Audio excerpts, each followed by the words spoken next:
This is a basic presentation of some of the terms that we use for what you do when you've finished your translation. Basically, revising, that's the basic term. There's a first lesson that is the most important one, so I'll give it straight away. This is from Brian Mossop. There is no greater joy than the drive to alter someone else's text. When you're revising or going over somebody else's translation, remember it's their work, not yours. For everything, as you can see here, for everything you can find a synonym. You can find a reformulation. But if you're revising like that, you're working too hard and the translator is going to get upset. Let the text have its own voice and then use your voice for your own work, okay? Don't work too hard. So usually all of these things are used to correct things that impede comprehension, that make the text accessible, but not to make it sound like you. Everybody has their style. Let them have it. Now, when translators are talking about their work, there are some terms that are quite current. As you go through your text and do your translations, you fix up the typos or you correct what you think is a bad translation. A good word for that is repair. You repair your work as you go along. Then, when you get to the end of the text, you've translated the last word. You heave a big sigh of relief, sit back, and after a while you think, well, I better go back and see how it reads. That's revising. Revising is what you do after you have done the first draft of your translation. You can do it comparing with the ST or without, okay? Or comparing not very much. If you start comparing it with the ST all the time, so your eyes are going TT, ST, TT, ST, TT, ST, boom, boom, boom, boom, like watching a tennis match, you will not be able to read the translation in its full coherence, and you lose the narrative flow of the text. So I suggest it's usually better to go through the text as it is, that is your translation, as it is, and when you get to something that sounds not too good or a little questionable, then you go back to the ST and you check it there. This way you move through the text fairly fast, which is an advantage. You do compare it with the ST, but you manage to understand the translation as a whole on its own terms. That's what revisers do. Editors will come to your translation and look at it as a text and prepare it for publication, not looking at the ST. All right, so that's what an editor will do, and they'll often adapt the text for publication according to a particular style sheet or style guide for a publisher or for a particular journal. That's what editors do, okay? Just to give you the normal terms, post-editing is when translators correct machine translation output, and pre-editing is when somebody, usually technical writers, prepare a text so that it will go through machine translation with minimal problems. So those two terms go hand in hand. For that reason, I like to put in a hyphen for post-edit, although you don't really need it. You sometimes see the term without that hyphen there. That's normal parlance. However, there are international standards out there. This one, 1700, is still in vigor for translations, as far as I can tell.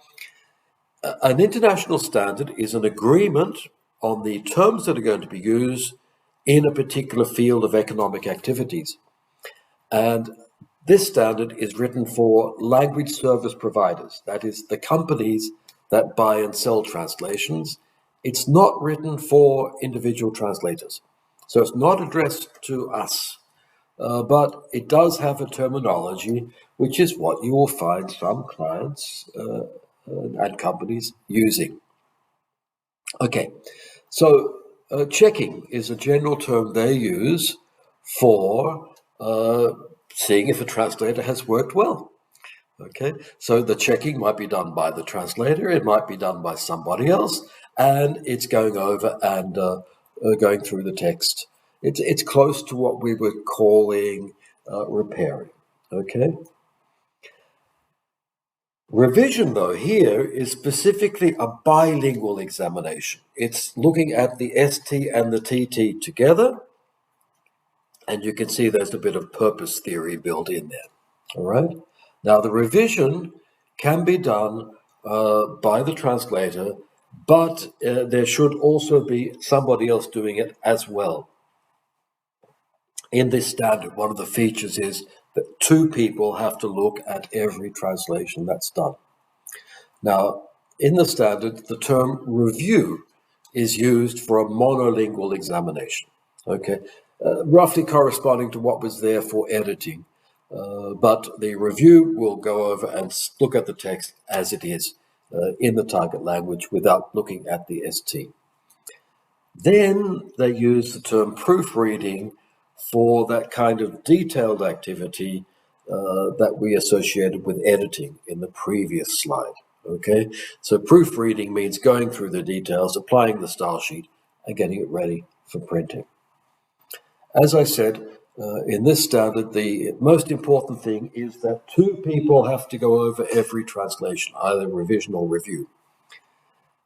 That automatically increases the amount of work available for revisers, which is why revision is a very, very important part of the translation industry these days. I hasten to add, it's also important because people who are using machine translation a lot, and most big companies are more interested in having good post editors, which is a kind of revision or reviewing activity. Okay, so there's a lot of movement in this sector, which might explain why there's a lot of names, sometimes confusing ones. Brian Mossop wrote the book Revising and Editing for Translators, which is still the reference handbook for the field. Let's see what Mossop does with these terms. For him, it's quite clear that revision is correcting a translation looking at the ST. That's very close to normal parlance. Then editing is the correcting of any text. It could be a translation or a non-translation. You're just correcting it, applying the style sheet without comparison to the ST. Okay, so this is close to what the ISO called reviewing. That's where it gets tricky. And then under editing, Mossop runs through the normal stages of an editing process, which is quite important to be aware of.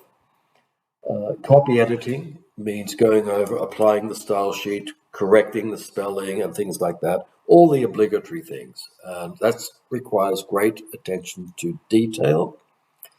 Stylistic editing means making text flow better. It means improving syntax without imposing your own style. Copy editing and stylistic editing are usually done at the same time by the same person.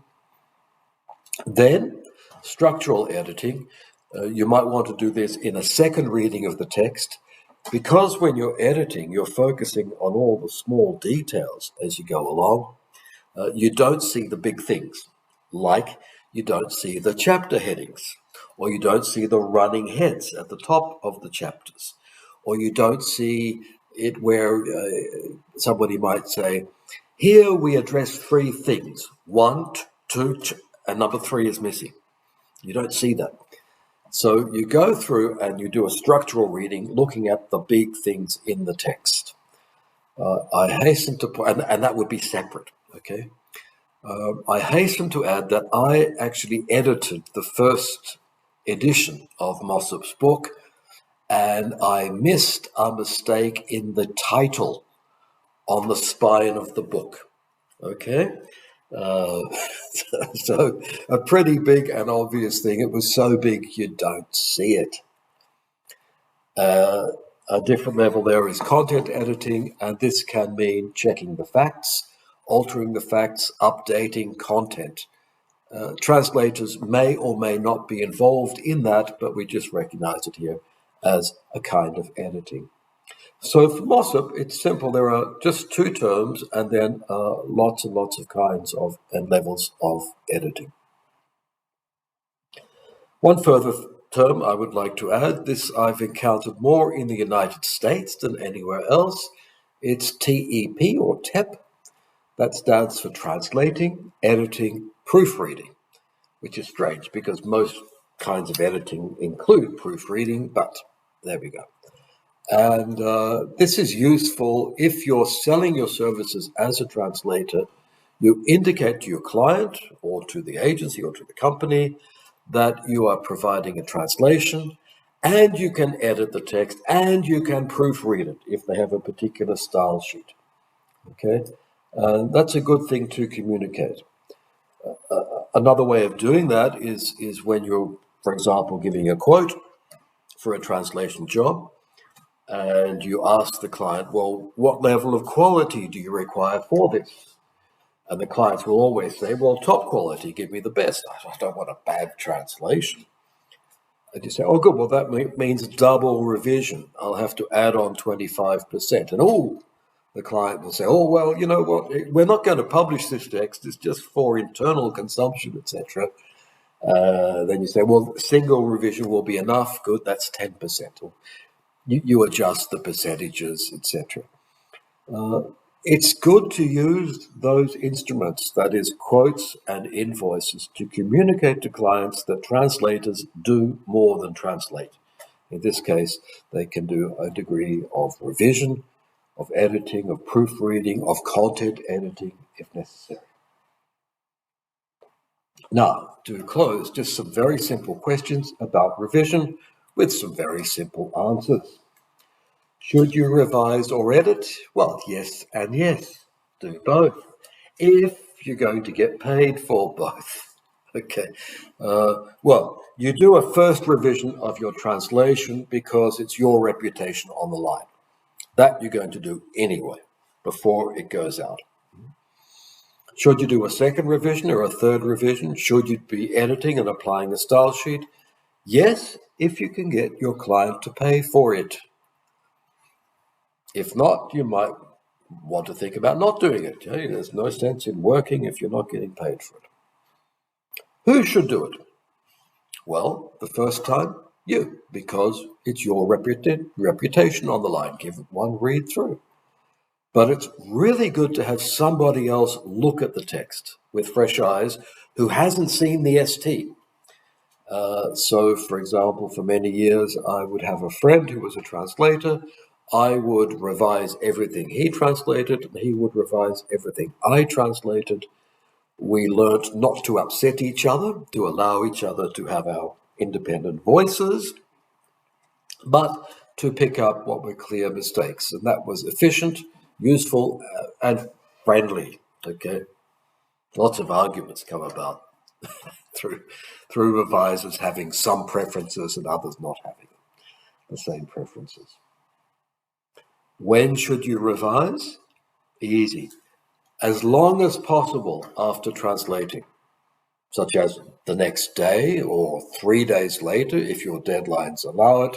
The more time you leave, the less you will have the ST in your mind, the more you will see the TT on its own terms. How many times should it be done? As much as is necessary for the purpose of the text, and hopefully as much as you're getting paid for. Should you do it electronically?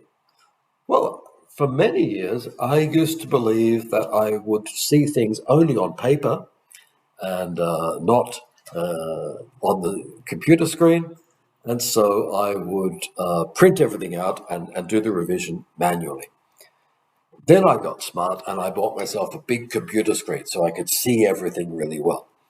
Yes, these days you do it electronically because there are many, many tools there that help you do it better. That is the track changes tools in Word, for example, and the editing tools in PDF files are very good these days as well.